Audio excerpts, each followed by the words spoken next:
What is up, Star Wars fans? Saber Reels is back in your life here on this Saturday, September 18th, 2021. My name is Toby Barkwell, and with me, as always, Matthew Thomas. How you doing, my friend? I'm doing good. I'm still crying over the fact this doesn't fit my head, but otherwise, I'm doing good. You're still upset about this after all this time. Dude, you know me. I actually I will incorporate these into cosplays. So I was planning a season 1, episodes 1 and 2 Mando cosplay. I'm like, oh, cool. I don't have to have two separate helmets now or two separate helmets, in the fact that this is easier to carry around than the ones you got to build yourself. And I didn't have to do all the work to 2 helmets on mine. Apparently I have to. Nah, see, I think you just wanted to wear it to Target. I think you just wanted to walk into Target with your helmet on, show how much of a badass you are. Toby, and think about where you met me. think about how I had pictures already from my couple days of cosplay. No, I remember. I remember I'd known you for 5 minutes. You're like, look at my thing. Look what I'm making. I was like, holy shit, this guy. But yeah, I'm just gonna warn everyone now. I am exhausted. I've had a very long couple of days. I was at a music festival all day yesterday. I had to drive 4 hours home this morning. Barely slept last night. So I'm just gonna be honest with you. This is gonna be a very casual show tonight. I'm not gonna be as engaging. It's not gonna be super organized. We're really just gonna be catching up on the news tonight because we've missed a couple of shows. Last week we ended up doing something a little bit special, which we'll talk about in a second. So we didn't get to do a show last week, and we've been kind of lackadaisical on the news. So we're just gonna use tonight as an opportunity to just play some catch up and get through all of the bigger news stories that we've missed the last couple of weeks. That way we can go in fresh next week with an actual topic of discussion that can hopefully bring you guys into the conversation. So that's gonna be tonight's show, and hopefully not gonna take up too much of your time. Right. But speaking of that special thing, so me and Matthew got to watch a couple of episodes of Star Wars Visions, and oh boy, was I surprised. I thoroughly enjoyed everything that I saw. Embargo. Don't talk. Just don't go into too many. What can I say, Matt? How much can I say? Just about everything you just said. Okay, all right. Star Wars Visions drops on Wednesday. I'm very excited to watch the rest of it, and I know Matt is going to do a review Tuesday night, talking about all of his thoughts and opinions, spoiler free, and then Saturday we will do a big spoiler conversation about everything that we saw. So that's the plans for Star Wars Visions. Again, that drops on Wednesday. Yes. And also, we want to send our respects and a happy retirement to Tom Kane. I know under the circumstances, this is a little bit of a downer because he had a stroke a while back, and that has forced him into a retirement. But my God, what a career this guy had, man. Just round of applause for Tom Kane, man. Please enjoy your retirement. Go have some fun with your family. I know you've been a busy man your whole career, and so please enjoy that retirement. And thank you for all your contributions to the Star Wars community. We love you forever, and we appreciate you forever. It's kind of weird because it to a certain degree it hurt a lot, because you think of all of the characters that he's voiced in this universe, and you're just like, wait, that's it. Who's gonna do this now? Right? Yeah. Who's up to bat? We're gonna be needing someone to fill those shoes very soon. He's been our Akbar in some cases. No, he is Akbar, if I remember the voice for Akbar. Then he's been Yoda in Yoda among a frack ton of other voices in the Clone Wars. He did not do Rebels for Yoda. They brought back Frank Oz. But that's Professor. He's also in an art non-Star Wars, that's Professor Utonium from Powerpuff Girls. Missing Akbar. It hurts. That's a big piece of my childhood gone, and it don't feel good. Yeah, I mean, it definitely hurts to see him gone. I mean, he literally opened up every Clone Wars episode. You know, Mm-hmm. like he narrated every Clone Wars episode. He was Yularen, he was Yoda, he was Akbar. Mm-hmm. I mean, so many other characters from so many other properties. I mean, the guy had just an amazing career over, decades, right? And again, like I said, it sucks. The reason that he had to retire was he had this stroke, and it's kind of messed up his vocal cords to where he can't get that classic deep Tom Kane sound anymore. So it has forced him into retirement. But I mean, if any guy that deserves a happy retirement, it's Tom Kane, because he has been very, very busy. And when it's time to hang him up, it's time to hang him up, right? I mean, we can always look back at his career and all of his contributions to everything he's done, with gratitude and respect. So again, Tom Kane, please enjoy your retirement. We love you. We appreciate you. And we'll probably, hopefully, maybe see you at some conventions. I know, hopefully you can get better very soon, but if we could see you at Celebration or Comic-Con or anything that decide to go to, that would be really sick. I would love to get, you know, a Tom Kane autograph of a Funko Pop. That would be very cool. Master Kavar and Knights of the Old Republic too. Yeah, he's done a lot of stuff. Like he's done a lot of stuff. Star Wars is a giant portion. Boba Fett and Jedi. He is. Oh, this one's gonna hurt. Master Vandar Takar and Knights of the Old Republic, which we'll talk about a little bit later. Yep. We will be talking about KOTOR. I don't want anyone to go freaking out like we're not going to. Yes, we are going to talk about it towards the end of the show. But before we get into that, we're going to do all of these news stories that have dropped the last couple of weeks. We're going to kind of put them into segments determined by the show that they're connected to. So we're going to start off with Mando Season 3. We got a couple of interesting things to talk about there, and then we will eventually transfer into Kenobi. Starting off with Mando Season 3. Matthew, I know you have the news articles right there at your desk, so you can go ahead and lead us into the first discussion. So, first story is Mandalorian Season 3 is set to finish production around March of 2022 for a possible fall 2022 release date, which means no Mandalorian this year like we thought we were going to get. I'm going to just say this now. Thank God. I was starting to get very, very concerned that we were not going to have Mando Season 3 be dropping around Christmas time, right? Like that has become so important to me, is having Star Wars at Christmas. And the reports that we were hearing a month back, we were thinking we might get it in the spring of next year. Right after, we thought it would start right after Boba Fett. Right. And I want to know. I don't want that. I know people are like, oh, just give it to me now. Like the wait's been too long. Like, no. Like, let's let them take their time with this thing and put it out near Christmas time where it belongs. Like Baby Yoda and Grogu have become it's part of the Christmas season now. Well, he's not going to be there anymore. I mean, that's true. Well, we don't know. We don't know what they're going to do with Grogu. I have a prediction. Actually, you know what? Save that for later. I was just about to say, we've talked about before, we talked about this with the Disney Investor Day, how, if anything, it looks like that's just going to be, they mentioned a big conglomeration towards the end of all these shows because they're in the same timeline, and we said the return would be there. Him as a Jedi makes sense. Sebastian Stan as Luke. Yeah, we could talk about those predictions later. But anyway, my point is I really am excited to have Mando be dropping around Christmas time. That's where it belongs. I think that's where it should stay.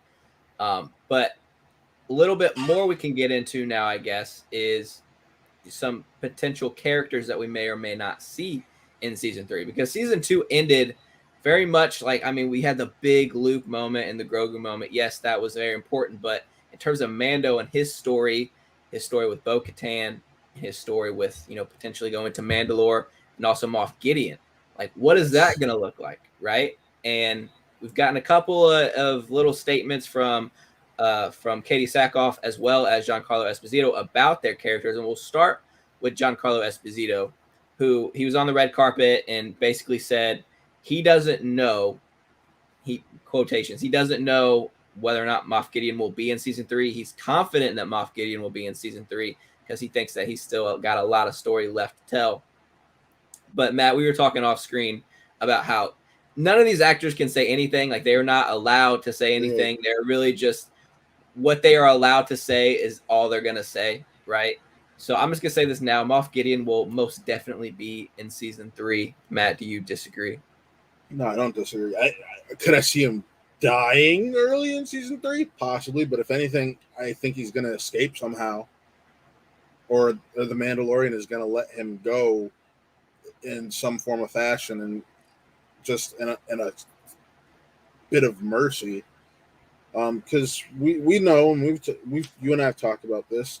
The most logical thing now becomes they're going to Mandalore, and what does that entail? Because that's where we're at with these stories. Like they've hinted at, and this is something that came out a while ago. We missed an episode. They hinted at Mandalorian ending after season 4. That's been hinted at.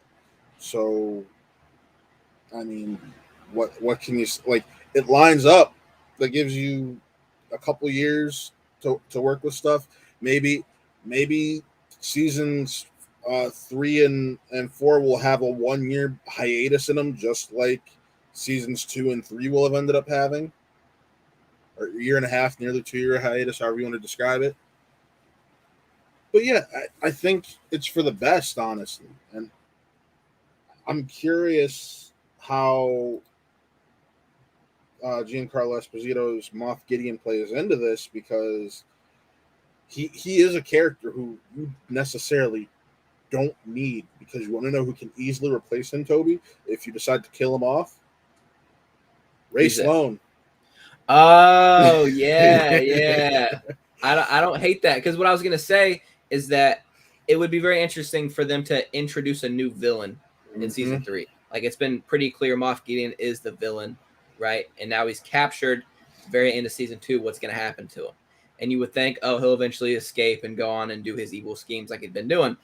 But and you talk about Mandalore, how the way it sits right now, Din Djarin is the ruler of Mandalore since he has the Darksaber. And he doesn't want that. Like, he does not want that. And I know we're gonna see that in season 3. He's gonna be fighting tooth and nail, like, I don't want this, I don't want this. I want to go, continue to sulk after losing my son. Like, he's not gonna want to go fight some war on a planet that he's never been to. And I think ultimately what we're gonna get is the reluctant leader makes the best leader, and he's gonna accept. Like, story wise, that's what makes the most sense. I mean, we always thought the same thing with Jon Snow, right? Like, Jon Snow, like, doesn't want to be king, and guess what? He didn't want to be king, so he wasn't king. So I wonder if the same thing will happen to Mando, where he's just like, you know what? I do not want to rule Mandalore. Bo-Katan, take this. I'm gonna go chill for a while, because I don't see them starting season 3 and immediately going to war on Mandalore. Like, they gotta let that continue to build up. No, I don't know if they'll necessarily go to war on Mandalore. I think they'd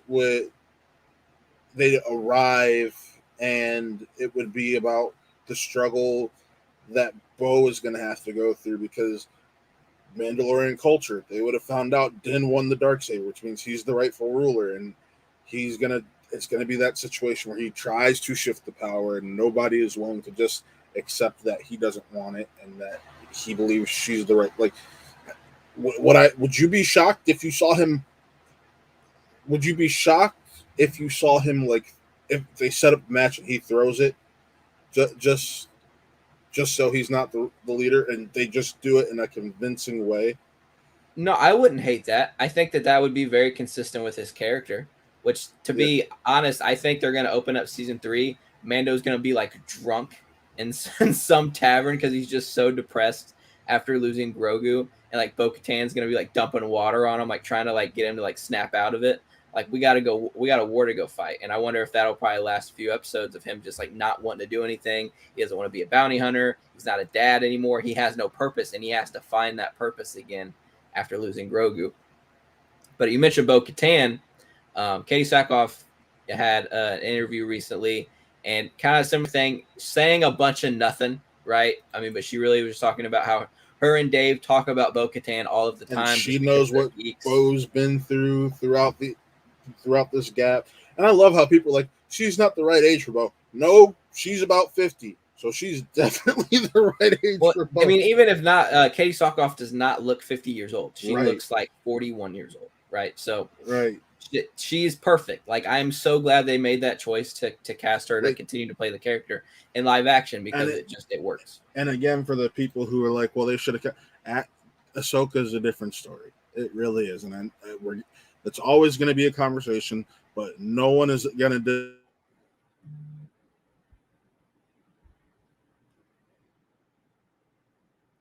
And Matthew has frozen. I knew it was. I was looking at my watch. Like, it's just a matter of time before Matthew freezes. But no, you were saying, yes, Ashley Eckstein. She was never going to play Ahsoka in live action. There's just no way. And let's be honest, Rosario killed it. So. She did. Like, absolutely.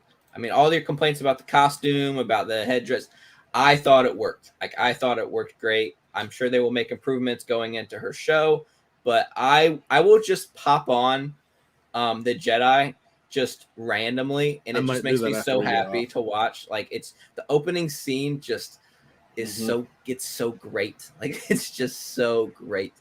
But let's see. Maddie Gunner in the chat and Katie Schmidt. Yes, she's jacked. She's been jacked most of her career. Hi, Maddie. Love you, bud. Hello, Maddie. She's just so perfect, and I love her enthusiasm for the character. Like we were just talking about. I love her enthusiasm for the franchise. Yeah, the franchise in general. She was just. I mean, what I was saying is that she was, doing this interview, and she said how her and Dave just talk about the character all the time. They talk about Star Wars all the time because they're dweebs like us, right? Like, of course they're going to talk about it, but that's good because it lets her continue to understand the character more, to spend time with the character, even when she's not playing the character. So that just adds to her performance as she continues, to do more things, whether it be Mando, or I'm sure she might pop up in Ahsoka. She's going to be around for a long time, and I'm really excited. Yeah. You just nailed it on the head. Like, I love everything that she does with that character, and she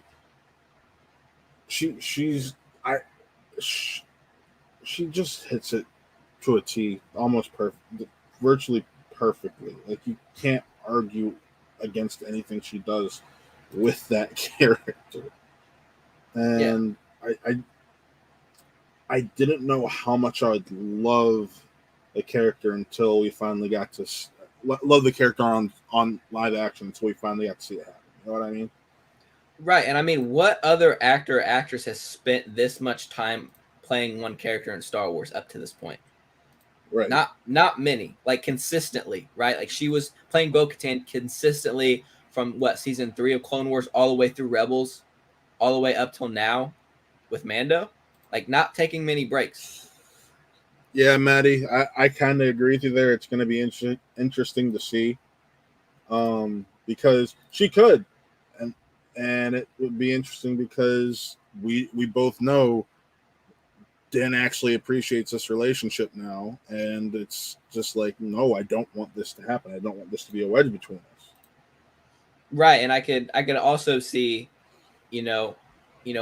Bo's main prerogative right now is saving Mandalore. Like, that's been from the jump since we met her. Like, right, like she's doing these raids and trying to capture these ships so she can go take back her home.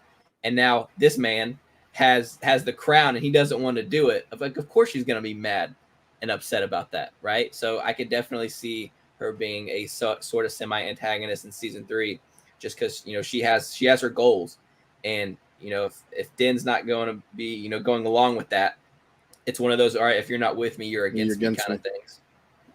So yeah, I could definitely see that too. Yeah, Mando season 3, man. I'm excited. Of course, I'm excited, but I'm excited to see it come Christmas time in 2022, because that's just where it belongs. You can be excited all you want. I'm not happy about the Christmas time. I need this show back. Why? Like, Christmas and Star Wars, man, that's become the thing since 2015. Right? It just Toby, I'm at the point where I just want content. Content.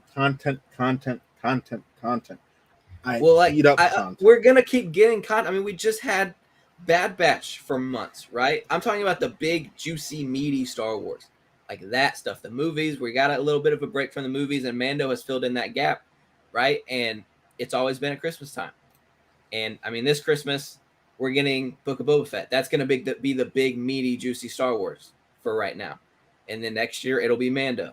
and the year after that will more than likely be the X-Wing movie, right?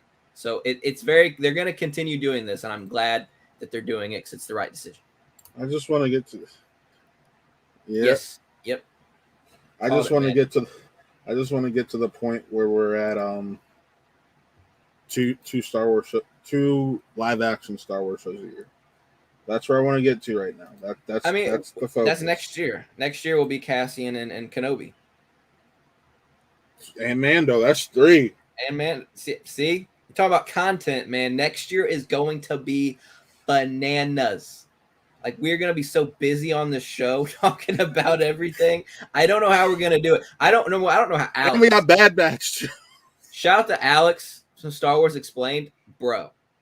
I mean, he's busy now with all the High Republic stuff and all the shows we have now. Yeah, but my Alex God, next Alex year is for done Alex for next Damon, year. Jesus Christ, I don't know. My prayers are with you, my friend. Yeah, he'll be making a lot of money. Oh, of course. Yeah, of course. Got to make that money. But speaking of Kenobi, that's going to be the next big news chunk of the day. Got a little bit of more Kenobi news. I never noticed the eye was his lightsaber until now. I literally didn't notice that till recently either. Like, it's one of those things that just completely missed me, and I love it. It's such a cool little neat detail. I think early 2023 would be more likely for Acolyte Maddie, but I like where you're thinking of that because it seems like these shows tend to come out a year from the end of filming date. Man, Acolyte is another big one. Like, of course, it's a big one, but it's always one that I'm like forgetting, right? Because I mean, Kenobi is in the back of my brain, Ahsoka's in the back of my brain, season 3 of Mando, Book of Boba Fett. Like, we're getting an evil Sith show very soon. Like, that just forget about it.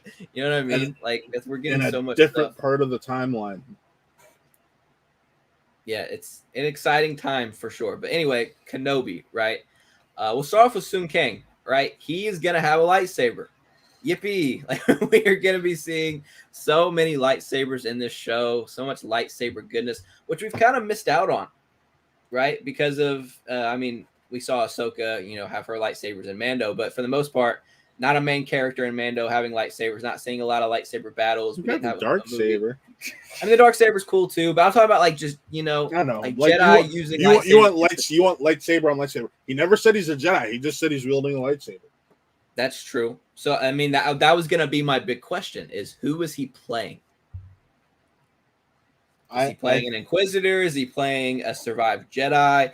Is he playing someone who's like found a lightsaber and doesn't know how to use it? Is it one of those deals? Like, as much as it will break my heart, I think he's going to end up being an Inquisitor. Because they've confirmed there's Inquisitors in this, and it's going to break my heart. But he's about to be an Inquisitor, and it's going to hurt a lot. Yeah, I think so too, and I hope he's an Inquisitor personally, because I'm starting to not love this idea that so many Jedi survived the Purge. Like, every single new Star Wars story it's like, oh, this guy survived, and this girl survived, and that guy over there survived. But like, some of them make sense. Like in the case of Cal Kestis. in the case of Cal Kestis, he was a youngling, so that one made like, if it's younglings surviving, makes somewhat sense because easier for them. We see Kanan got away as a youngling. Like it, that makes sense. I can live with that. I mean, yeah, I definitely see what you're saying. It would make more sense for younglings to maybe get away, like their masters, like kind of sacrifice themselves so they can get away. Yes. I mean, that was literally Kanan and Cal's story, right? They're very similar in that way. I wonder if Sun Kang maybe is a little bit too old to be a surviving youngling. And that's why I'm saying that's why my mind goes to Inquisitor immediately. Right. And I think that's definitely going to be the direction they go. But what Inquisitor will he play? Because we've been introduced to, I think, all of the Inquisitors. No, they said there's like still 3 we haven't met. Is that true? Okay. All right. If it's a new Inquisitor, that would be something like 3 or 4 we haven't met. Okay. Yeah, I definitely like the thought of him being not the main antagonist, because Darth Vader's probably going to be the main antagonist, but he's going to be like the hurdle for Obi-Wan to go through. I think the until he rumor gets is he's to the Vader. fifth brother. Yep, Okay. that's one of the ones we haven't met. Awesome. Well, we know the Inquisitors are always in the very dark, armor. They have like gray faces, very just like kind of evil, super like concrete almost like faces. So I wonder how they're gonna do that with him. Is he gonna be in full prosthetics? Is he gonna be like part, CGI? Like I wonder what direction they're gonna. It's gonna be interesting to see a live action Inquisitor because we haven't seen that yet. Yeah. And so if it is Sun Kang that's playing that Inquisitor, that's gonna be really interesting. I mean, we've met the sixth brother in comics in the Ahsoka novel. Realistically, he might be the 10th brother. I'm gonna be honest, it's so hard to keep up with these Inquisitors because their names are literally first, second, third, fourth, fifth. Like I could not tell you. I know where you see some of them, right? Like I know they were first introduced in Rebels. We got the one that Freddie Prinze Jr.'s wife played. Yep. I think that was like the second sister. And then the ones from Fallen Order, who also popped up in the comics. Like it's very hard to remember who these people are. But yeah, so here I got a picture of Prosset Dibs, also known as the 10th brother, up. Oh, right. Okay. I could see that. And then there's the sixth brother. See, yeah, that gray face. The eighth brother, who we just saw get murked immediately. Mm-hmm. Yep. So, I mean, I don't think he's got the body for the fifth brother, so that's why I'm thinking that the 10th brother makes sense. Yeah, that makes sense. Or it could be the 11th or the 12th or the 13th. Like we don't know how many there are. In canon, we know for a fact there's 10. There's 10. Okay, all right, cool. So that narrows it down a little bit. But we also know her name is escaping me, but the co-lead for this show, that the girl that was in I'm blanking on everything. You can probably look it up for me. But she also said she's going to be using a lightsaber in this show, if I'm not mistaken. Yeah, I'm pulling up the cast list. I'm sure we talked about this when it got announced, but what kind of character it might have been a you and Maya Erskine. Yeah. She's like one of the co-leads in the show, and she put an Instagram photo basically talking about how she got to play with lightsabers today, and so it's insinuated that she will be wielding a lightsaber too. But so there's been talk that she's going to be an Inquisitor also. Right. Oh, I also heard her maybe playing young Ahsoka. That was another rumor that I heard. Maybe not a rumor, but just speculation that she could potentially play a young Ahsoka. I could see that too. Because we're going to be getting flashbacks to the Clone Wars, and it makes every bit of sense that Ahsoka would pop up in those scenes. And it's not going to be Rosario Dawson. It's not going to be Rosario Dawson playing teenage Ahsoka. I just want to know who O'Shea Jackson Jr. is playing, man. That's all I want to know. I'm thinking he's going to be... Can you imagine if he's just like Obi-Wan's buddy on this adventure? Like they just like meet... They meet at the cantina. And he's like, I'm gonna go with you on this. I don't think that's gonna happen, because I think that's ultimately, this isn't gonna be what people expect, but this is what I think is gonna happen. We're gonna get Owen Lars teaming up with Obi-Wan on this adventure. Think so? Because you don't bring back Joel Edgerton for what has basically been confirmed to be a going across the galaxy adventure. You don't bring back Joel Edgerton for like one or two quick scenes on Tatooine. No, I disagree, because then you're leaving Luke there with Beru. Like, I don't see either of them being like, we're gonna let the kids stay with your aunt. Like, he's an 8-year-old Luke. It'll be like an 8-9-year-old Luke, and at the same time, we know how Lars feels about Obi-Wan. Mm-hmm. So, I think this is like, I don't trust.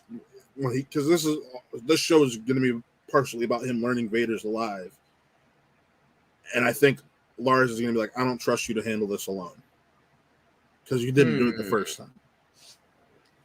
I mean, I don't hate that. I think personally it's going to be more of like Obi-Wan and Luke are going to go on some like mini little like adventure. And like Obi-Wan and Luke are going to get into some like deep trouble and it's going to freak Owen out. And Owen's like, you know what? You're not watching Luke anymore.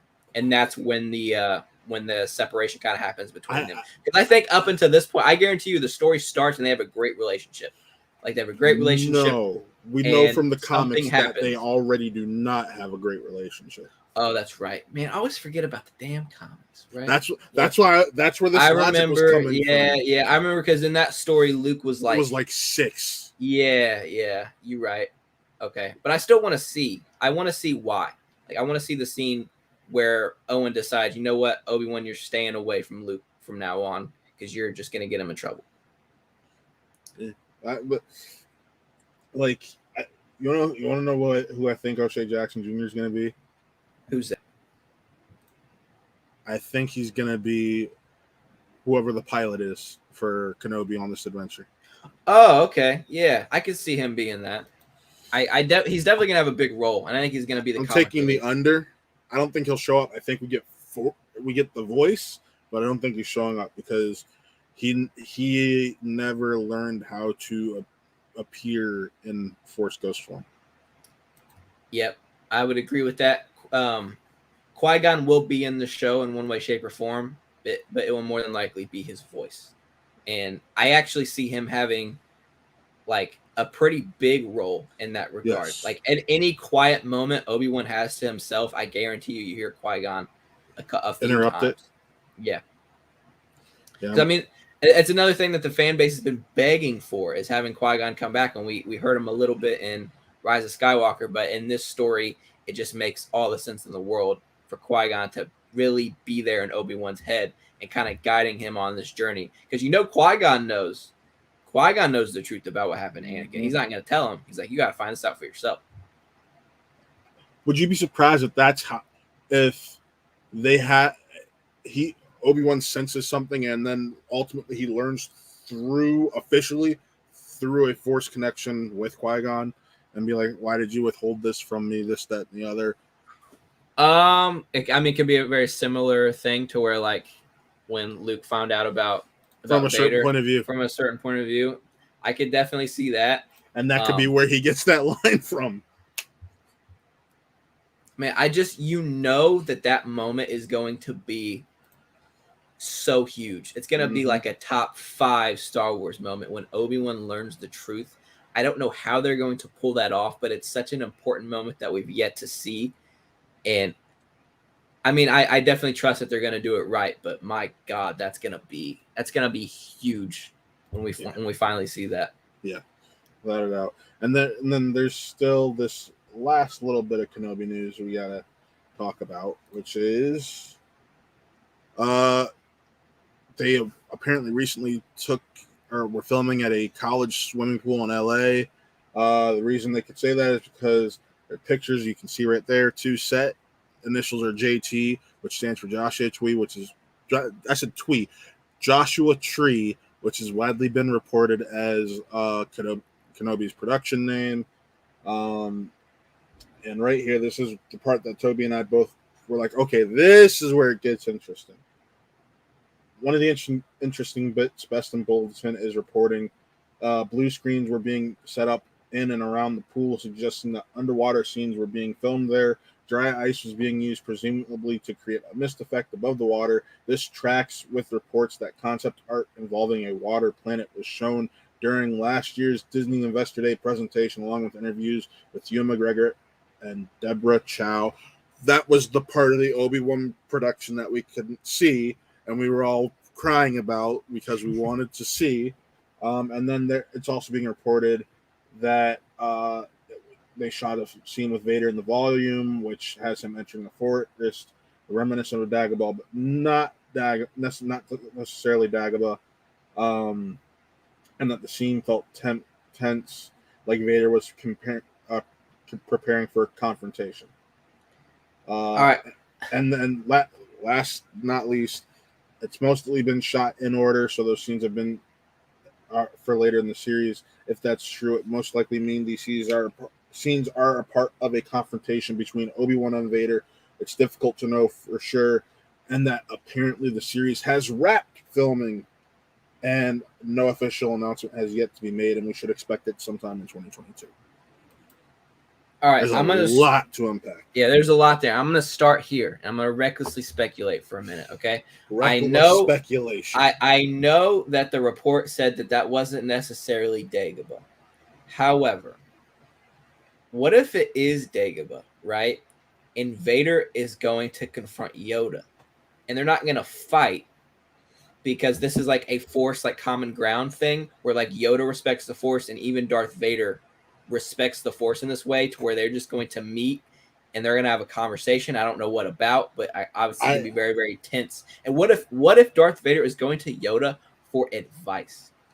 Think about that, because Yoda is still Anakin's master, right? And I think that relationship, obviously being completely torn because of the choices Anakin made, but what if like Yoda sees like he doesn't see Vader in this moment, he sees Anakin? What if Anakin's crying out for help and he goes to Yoda for advice? Now, whether or not he, listens to him, but can you imagine that discussion?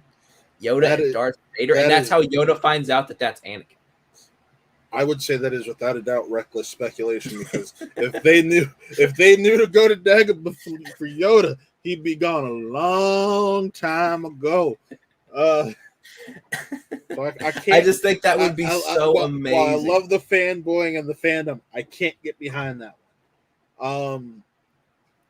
Although, could I get behind it being Dagobah? Yes. Could I get behind Obi-Wan showing up there to hide the fact that Yoda is still alive? Yes. Okay. So, see, I like my idea better. Like, I just do. I think that would be so important for both characters, for like Yoda and Vader / Anakin to have this moment together.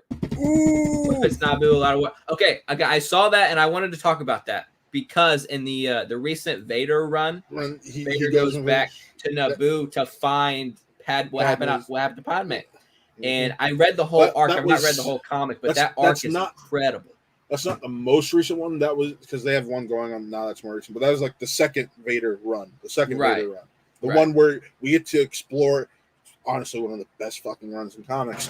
We get to explore him starting from minutes after episode 3 ends. Like, I love that comic. No, I'm pretty positive that this third series of the Vader run starts immediately after Empire Strikes Back. Yes. And it's filling in that gap. Yes. And that's what the new Star Wars comics have been doing. They did that first initial run and it was, here's a little bit of everything and you're taking me to Empire Strikes Back, and now the relaunch of starting at 1 again is from after Empire. Right. And because he just had the confrontation with Luke, and so he's like, okay, this is for sure my son. What happened to my wife? Like, y'all lied to me. So he goes back to Naboo to start doing some research, find out what happened. And Padme's handmaidens show up. Like, I can't remember her. Is Saba might be her name? Sabe. Yeah, she shows up, and Vader like immediately like loses it because it's Padme. He sees Padme because they look so much alike, and so he like has an opportunity to like take her out because she's like trying to defend Padme's honor, and he's like, no, I'm not going to do it because she reminded him too much of Padme.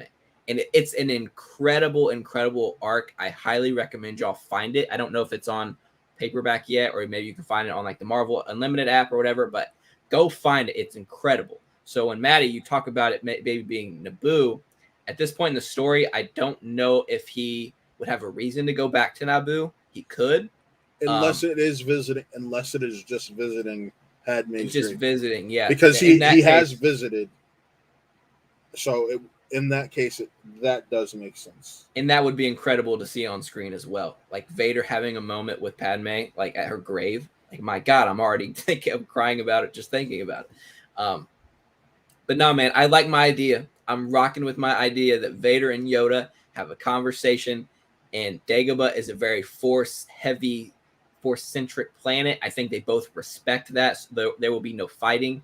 They just have a moment together where Yoda finds out the truth about Anakin, and maybe Anakin goes to Yoda for advice about how to handle everything going on with him. And obviously he will more than likely refuse that advice, but I get, because Anakin's still there. Like, it's hinted at throughout all of Vader's arc that Anakin's still hidden in there somewhere. What if Anakin breaks free for a minute and goes to Yoda? I think that would be bonkers. Yeah, absolutely bonkers. And it's this is why all the nuance and deep storytelling that can be told with this show is why fans had been clamoring for a Kenobi movie or show for so long, and I'm glad they went to show, because that means I'm getting about 6 hours of Kenobi content instead of 2. So look at it this way: people are going to complain that it's only 6 episodes. That's 3 movies. Mm-hmm. You're getting it all at once. Just sit back and relax. And God, I really hope they do not hold back, man. Like, I don't want to turn the first episode on and it be like 32 minutes. Like, I would cry. Like, please, like, give us everything y'all got. Like, I want hour-plus long episodes. If we're gonna do this for 6 episodes, like, I want, like, you want 45 minutes each minimum. Yeah, 45 minimum, right? Like, everything that's in that. So realistically, with it being Disney Plus, you want 50 because you're expecting 5 to 7 minutes of credits. Right, exactly.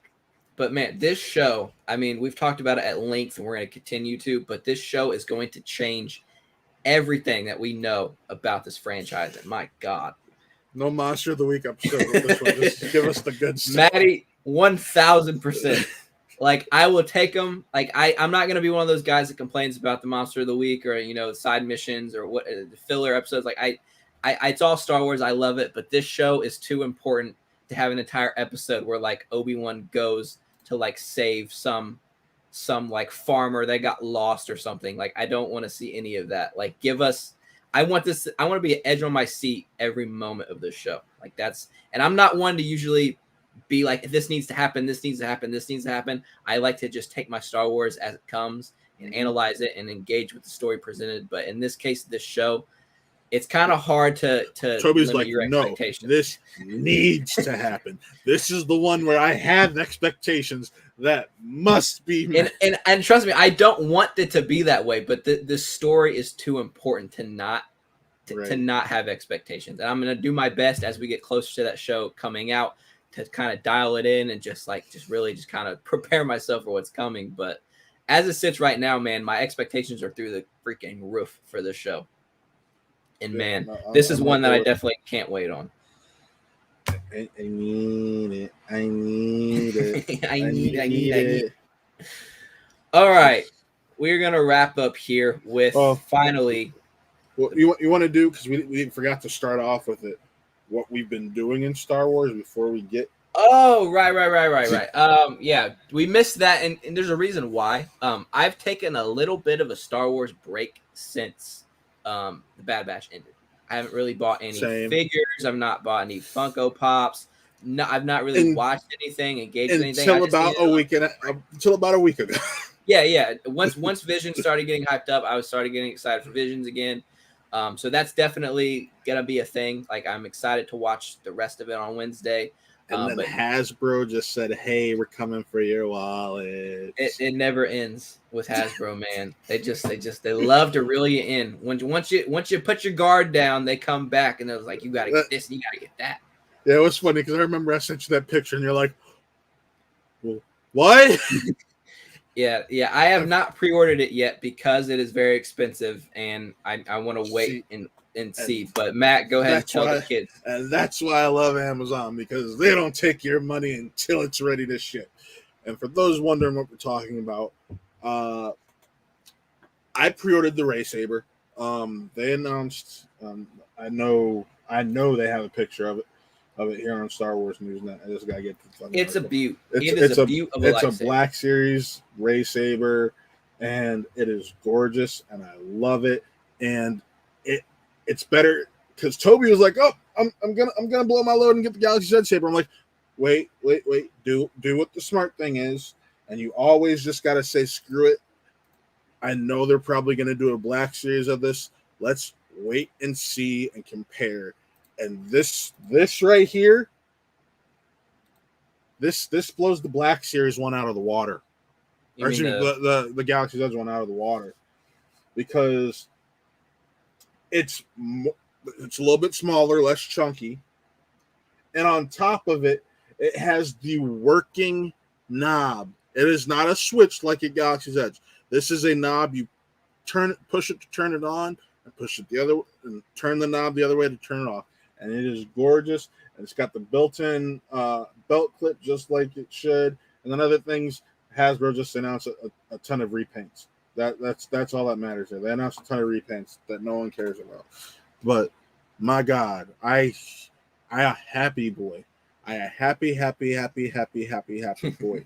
And then next, I'll preview something. I have a buddy who's a Galaxy's Edge right now, and he picked up something for me that I should hopefully be able to share with you guys next week before we start digging into all that is Star Wars versions. Ooh, what a tease. What a tease. I know what it is. You don't know what it is. But I know what it is. It's Toby wishes he had what I got. I do. I do wish I had one. But no, the Ray Saber I will more than likely get, but I am one of those people, and I've talked about this before. I love that instant gratification when you buy something and it immediately ships. This Ray Saber does not come out till May of next year. I'm not getting any instant gratification from pre-ordering that now, so I'm going to wait until I can, and I know it'll be here soon. Here's the downside, and you know this when it comes to Black Series Sabers.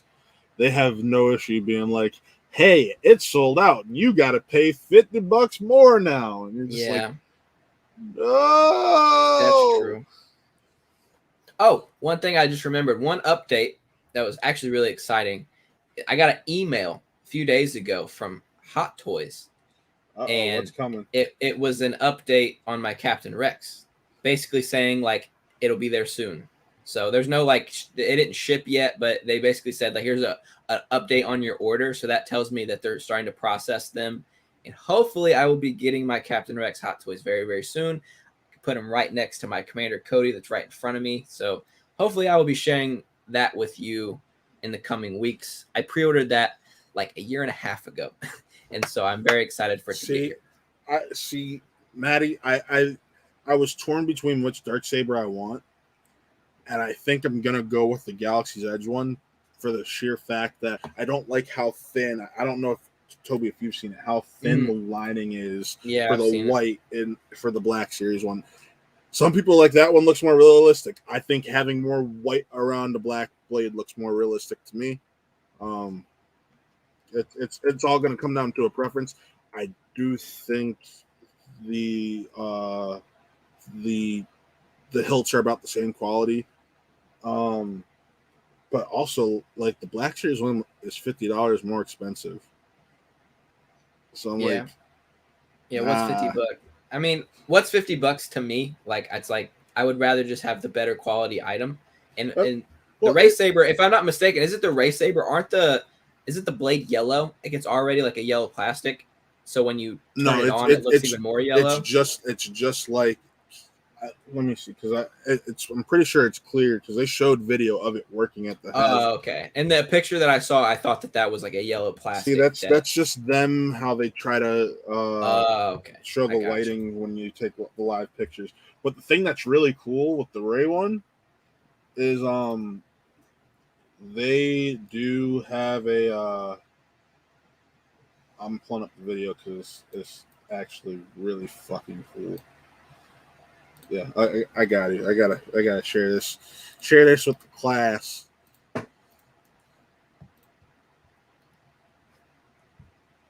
Rotate this. Oh wow! Oh, that's so beautiful. And blue, just like in the show. Yeah. I love the yellow on that. It looks so good. Okay, that's the yellow. The yellow is great. It's kind of like. But all these great details have and fabric wrap. Yeah, the fabric wrap. One of my favorite things is that we did this rotating switch here for the ignite feature, but fabric wrap just does all this great. It wears in over time, so it's nice and clean. Here, I'll grab another one. This one's got the blade on it, and just watch the windows. But you can see here, if you watch close inside these little holes, you'll see the blade ignite when I rotate this. It has the blue-green. Yes. The green and blue, just like in the show. That's so much better I than love the yellow on Galaxy's Edge that. one. It looks so much good. better. It does. And see, that's the thing. You always, when it comes to, you always got to pick and choose. Do I want the Galaxy's Edge one? Do I if they're doing both? If you because you pay attention to the rumors, you're like, all right, what is the rumors of this one coming out on Galaxy's Edge? Ooh, okay, which one comes out first? Okay, the bar has been set. Let me see what happens when the other version comes out. It's a pick and choose, and this time Black Series won. Yeah, and it'll be easier to get too. You don't have to go to like a buddy to like go to Florida or California to pick one up for you. You just gotta go to Amazon or GameStop. God damn you, Jeff Bezos. God damn you. But anyway, we're going to wrap up here finally. After 300 years, we can finally announce that Knights of the Old Republic will be getting a remake. Matt, what a surprise this was. I was very excited to watch the PlayStation little panel that they had last week, mostly for Spider-Man and God of War. Like, that was what I was excited to see because I knew we were going to get some glimpses of what we were going to see with Spider-Man and God of War. I mean, I love both those franchises to death, and I'm excited for both of those. But my God, they open up with fucking KOTOR, man. Like, this came out of left field like you wouldn't believe. And I have talked on this show before how I have never played the original Knights of the Old Republic. And I told you guys I was eventually going to. Like, that was my plan, was to eventually sit down and actually play it properly. Well, I'm not doing that now. I am going to wait until this comes out in what, 2023, 2024? 2023, 2024. So we still have a ways to go before we get to play this thing. But it's just so nice after all of the rumors, all of the waiting, finally official that we are getting KOTOR remade. And we don't really know what remake means right now in terms of they've said it's a straight up story-wise copy and paste. They've said that has been confirmed. Okay, all right. What I read is that they are basically remaking the game from the ground up, right? Yes. So from what I read is it's a remake of the story, but they're remaking all of the graphics and possibly even the voices and everything from the ground up. Okay. And I saw today that it is not confirmed whether or not this is going to be in canon or not, or if it's going to still be Legends. That we're still waiting on.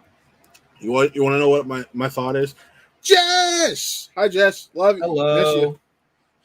Miss you.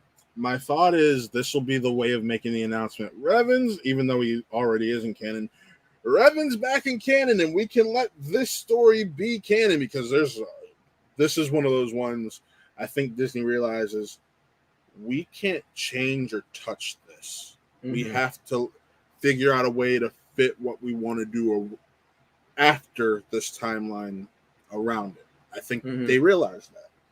So, no, I agree. I think that there's a reason that they have been being very coy with what their plans were for the Old Republic, because they had these plans already and they were just waiting for the right time to announce it. And we finally got the announcement, and now people are already boo-hooing, Matt included, that this is going to be a PlayStation exclusive at launch. I will already have a PlayStation 5 by then, but like, fuck. And here's the thing. I decided a while ago, and I have a rule with my Star Wars games. I get them. I have no issue if it's. I always keep them. I still have the Xbox One first Battlefront. But when you decide a while ago you're settling on a digital only version of PlayStation 5 because of pricing, you're like, is one game really gonna make me buy a disc drive one? Like, what is one? And it's like, no, one game is not. Just buy it digitally and pray and hope that it comes to Xbox like they said it could down the line. But yeah, bleh. I mean, I understand people's frustrations, but like we were talking off camera, we live in a world of exclusives now, and it's not going away. And it was an Xbox exclusive before. That's more so why people were thrown off. because that game was an Xbox exclusive. Right. So they just jumped platforms completely. And yeah, we don't know why. At least I didn't see a The reason why. speculation has been that it's the studio that's making the game as to why. Which, if that's the case, I get it. I'm not happy about it, but I get it. So yeah. I mean, all of that aside, just in terms of just what we're going to see from this game, this is one of those things that like I can go into completely blind because, like, honest to God, as someone who's been a Star Wars fan his whole life, I know little to nothing about this story. So I'm gonna be going in completely blind, no expectations. I can just enjoy it, while I play it. And I can't believe I've avoided spoilers up to this point. And I can play it on this after we whole get thing. done here. Nice. Yes. Congratulations. But like I said, I was planning on sitting down and playing it like relatively soon before this announcement. Now I'm just going to wait it out and play it properly on my PS5 whenever it comes out. And man, I saw Or such a you can huge. get a cheap Xbox and play it now. Why would I It's do original. that? Why would I do that? Like on the To- fucking graphics that are 20 years old. Like no, thank you. Hey, it's to appreciate the original product more.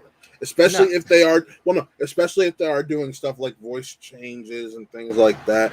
At least and hear me out, from a standpoint of looking at it, of the possibility of you'll end up having to compare them.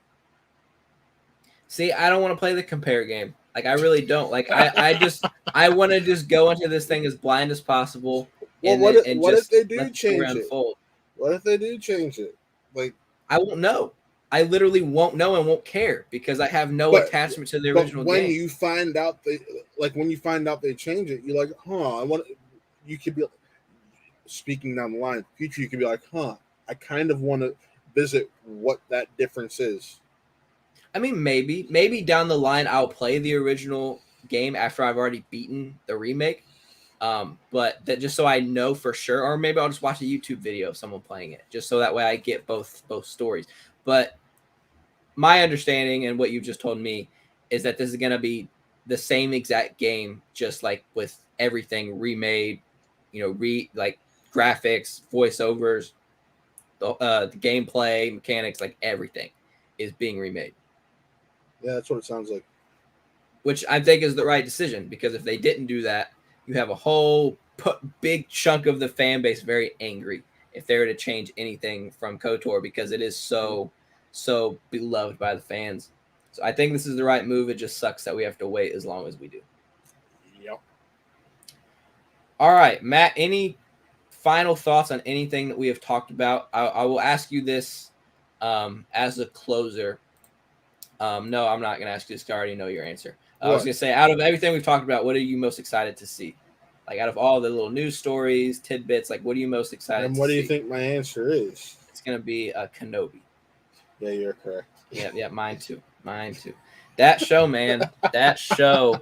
Like, who's not getting it? Yeah, that's the answer. I thought that would be like a fun, like, closing question. I was like, I'm going to pick his brain, see what he's thinking. Like, no, everyone has the same answer for that question. It's Kenobi. It's Kenobi. Yep. All right, what are you second most excited for? Mando season 3, KOTOR. What else have we talked about? Seeing, yeah. It would have to go to Mando season 3 because I want to see the continuation. There's so many story possibilities to go through from here, and as much as I love KOTOR, I still got to get over the fact that it's now a PlayStation exclusive. So I can live with that. But that is going to do it for Saber Reels tonight. Thank you so much for watching. A reminder, Star Wars Visions drops on Wednesday. We were getting new Star Wars content this week or next week. That's very, very exciting. And double dose of reviews. Yeah, we have a spoiler-free review on Tuesday by Matthew, and then we would do a spoiler discussion on Saturday. Very, very, very excited to watch the rest of Visions because I really enjoyed what I saw a few days ago. Make sure you like the video. Make sure you leave a comment. Get some conversation started. Maybe we'll read some comments next week. And make sure you check out all of the other content we have on Who Are They Real Entertainment Network. We got so much stuff. something for everybody, right? It's like a menu item. You pick and choose Yeah. what you like, what you don't like. Tell your friends, tell your family, do all the fun stuff that we recommend. Make sure you leave your comments. Like we want more engagement on this channel, right? That's very, very important for this channel to grow, and your likes, like that's very, very important. We appreciate your support very, very much. So once again, thank you for watching. My name is Toby Barkwell. That is Matthew.